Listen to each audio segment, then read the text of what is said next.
Hello. Today I will tell you how to install Bandicam. Before downloading the file, you need to turn off the antivirus. This needs to be done because the program is written in Python.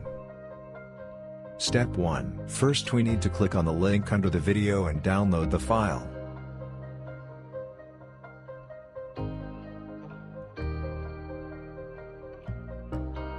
Step 2. Next we need to unpack the file and enter the password for the archive. This password is also found below the video in the description.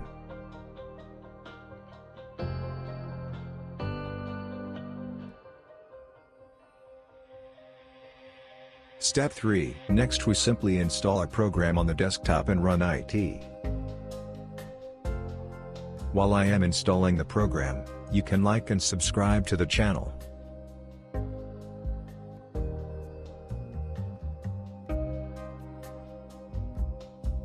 That's it for me. Thanks for watching. All bye.